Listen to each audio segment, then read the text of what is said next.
play. Lots of plays made in that game. Our playmaker on Mondays is ESPN's Trevor Matich, who now joins us on the program. Trevor, 8-0 for BYU. What impressed you the most about the Cougars' win in Ames? Well, it's the way they were able to come back. I mean, Iowa State, coming off a bye, knew that what they needed to do was rock BYU back on their heels so fast and so far that the Cougars couldn't recover. And they did that in the first half. But BYU was able to fight their way back into it. And I tell you, that was a tough place to win. And it was a tough team to have to play in that spot coming off of the Utah game. And the fact that BYU did what they did was just magnificent. Trevor, let's go back to your glory years on this question. Now, BYU 8-0. They've trailed by double digits on the road the last 3 road games and found ways to win. At some point, there just becomes a belief that you're going to do this. You had some nail-biters in that undefeated season in '84. Where does it come from? How's it develop? Well, it's the culture, and you hear players talk about the culture in terms that head coach Kalani Sitake talks about the culture as well. And when it's ingrained in your players like that, it becomes a self-fulfilling prophecy in a lot of ways. But when you are in a rock fight like the Cougars were against Iowa State, there's several things you have to do in order to be able to win. One is you have to make fewer mistakes, right?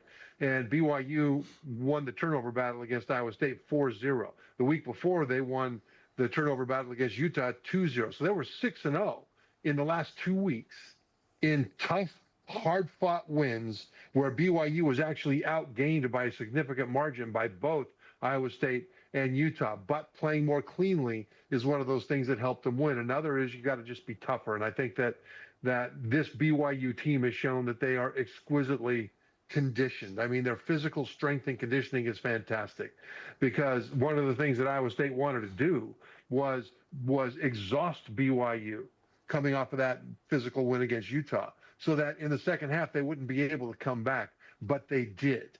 And BYU has done that over and over this year, where they have won the second half and especially the fourth quarter. And I think a lot of credit has to go to the work they put in the offseason to become well conditioned. And the other is you got to have better technique. I mean, Anisi Purcell's sack, it was a beautiful thing to watch. If I'm Iowa State's right guard, as soon as I punched out, Purcell waited for that moment when I punched, and then he slapped the right hand down. Perfect technique. He had a plan. He saw the guard do what he expected. He executed the plan, and he got a really important sack to help extend BYU's momentum late in the first half. And then you look at the punt muff. I mean, this is my favorite play of BYU the entire season so far. So Iowa State just scored to tie the game. BYU went 3 and out on the next drive and punted. So that ball hits the ground and bounces around. And Kevin Doe was being blocked by an Iowa State guy, and he looked down and saw the ball on the ground. So he pushed his Iowa State guy into the ball. His guy kicked the ball, and Maury Bamba recovered it, and BYU then scored. And it was just a huge momentum shift and a huge shift on the scoreboard. And the thing is, special teams coordinator Kelly Papinga teaches that. I mean, Coach Sitake talked about how he's been in meetings where Coach Papinga has gone over that level of small, unlikely detail, just in case it came up in the game. And when Doe saw it come up in the game, he knew exactly what to do. It was beautiful. Doe pushed his guy back and to the side and into the ball. Now, you talk about how to win games. This is how you win games. You talk about belief. When you are told it and you work on it, and you suffer working on it because you're tired and you're hurting and the rest, but you still work on it with urgency and with focus, and then it comes up in the game and you execute what you've been taught, you don't have to believe that maybe your coaches know what they're talking about. You know for a fact that the coaches know what they're talking about, and that instills belief in the entire team. To go back to your original question, Dave, and that's one of the things. It's fruit on the tree, and BYU has seen the fruit on the tree. And the fruit was delicious as the K-pop Demon Hunters were out in abundance on Saturday. It was awesome. Bear Bachmeier continues to go to the room of requirement and just do whatever it takes. LJ Martin goes out in the first half. BYU had a limited run game. Preston Rex had some nice runs, but it was Bear running the ball. But more importantly, he passed the ball for 307. What are you most impressed with about Bear as every week we seemingly ask this question in another win? Right. It's versatility. I mean, his running is important. BYU is a run-first team. And, the main thing for Bear has been the prime directive that we've talked about, which is, to paraphrase scripture loosely, seek ye first to protect the football, and all these wins will be added unto you. They're 6-0 in turnover margin the last 2 weeks, and they had 2 hard-fought wins. Well, Bear is great at that. And every time you see him running the ball with both hands, just squeezing that football, he's applying the prime directive. But in a game like this, the thing that was impressive is his versatility, because BYU came into this game wanting to pound with primarily LJ Martin at running back and then with Bear on the ground. But then LJ goes out in the first quarter. So now you don't want to run Bear 30 times. And so what they did was shift from running the ball to a downfield passing attack with less support from the running game. And that was huge. I mean, in the Deseret News, they reported, I think, one of the most important stats of the game. And that is that in passes of 15 yards or more downfield, Bear was 6 of 7. He completed 6 of 7 passes that were deep downfield passes.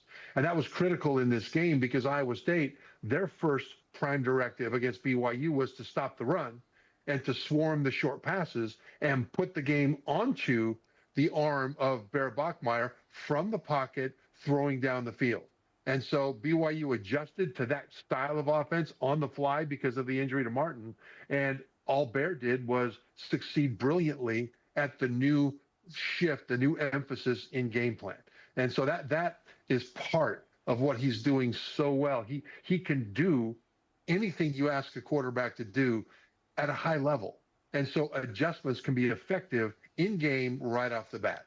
We're still waiting to see what the status is for LJ. The bye week comes at a perfect time for BYU across the board. But for LJ, if he can't be 100% or even go against Texas Tech, what does that mean for Bear and Aaron Roderick's attack? Well, it means that BYU will still have to run the ball. I don't know how successful they can be without running with Bear enough to get him banged up.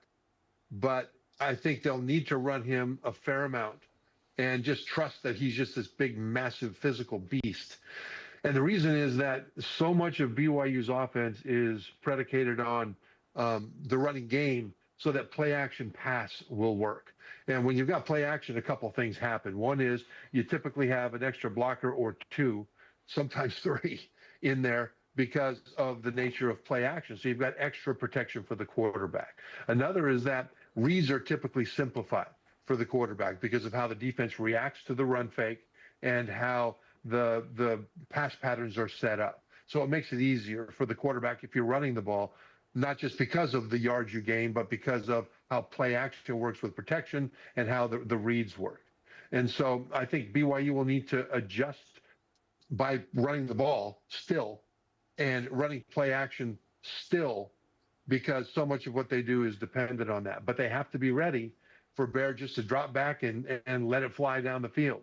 Because even if BYU is not running the ball well, if they run the ball to some degree okay, that means the defense is going to have to come up, because BYU's offensive line is one of the better groups in the trenches in the Big 12. And you still have to bring guys up, safeties up, in order to be able to stop the BYU run completely. And that should open things up in the backfield. So, they're not going to change everything they do, I don't think. But I think there needs to be a similar shift of emphasis that they had against Iowa State, more under the arm of Bachmeier, more throwing the ball farther down the field. We'll see how that goes. I'm talking to ESPN's Trevor Matich on BYU Sports Nation. The Cougars tied with the Fighting Keelan Marions of Miami at number 10. What do you make of the Cougars ranking right now? I think it's great. I think voters are seeing BYU for what they are, which is a very good football team. Now, they aren't blowing people out. I mean, I think voters will look at teams like Indiana and see them just annihilating a lot of opponents, right? And annihilating them. Ohio State, same way, just annihilating people. So I think they'll look at BYU and say, well, BYU's got all these tough, gritty wins that maybe could have gone either way. I kind of disagree. I don't think they really could have gone either way the way BYU played. I think BYU knows how to win those tough, gritty games. But if you're a voter, putting them at number 10, I think is a fair place for them to be right now, given the way the season has played out. Trevor, what's more impressive, BYU's 8-0 start or the fact that they're 19-2 over the last 2 seasons? They're both impressive. I mean, they're amazingly impressive to do that. But for me, the hardest thing is to sustain success over an extended period. Going 19-2 is phenomenal. 8-0 is great too. But you can go 8-0 and then lose a bunch of games because you have a bunch of injuries, et cetera. And injuries are part of the game, and staying healthy and having quality depth is part of the game to avoid losing in those situations. But to go 19-2, you know, there's just a small handful of teams that have won 19 or more games the last couple of years. Ohio State, I think, has 21.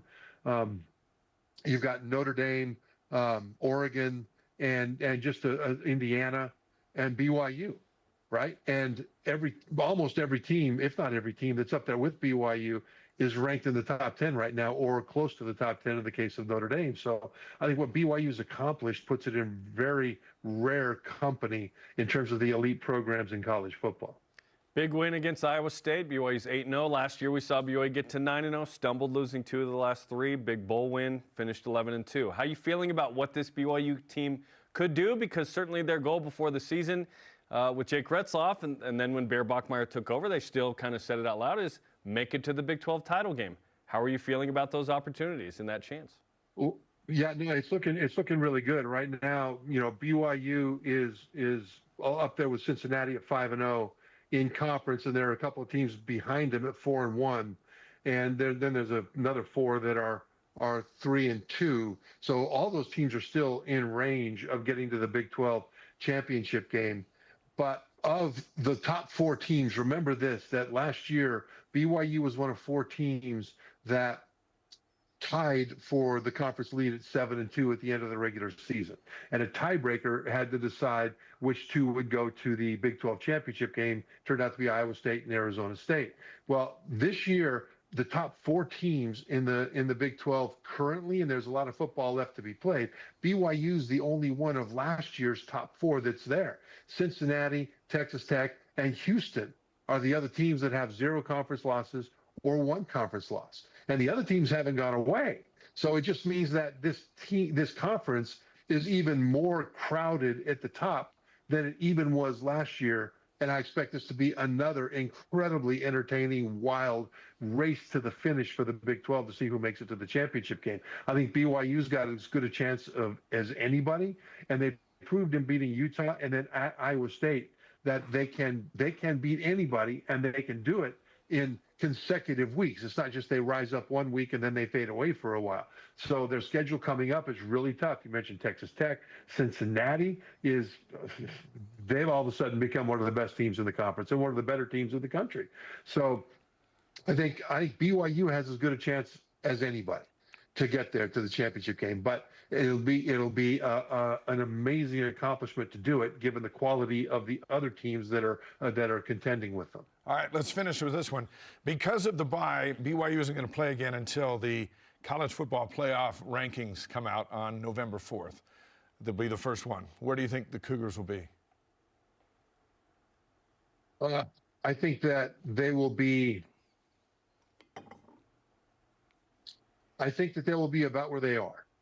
The reason is I think that you'll see the committee look at a team like Louisville, which I think is number 16, that has a win over number 10, Miami.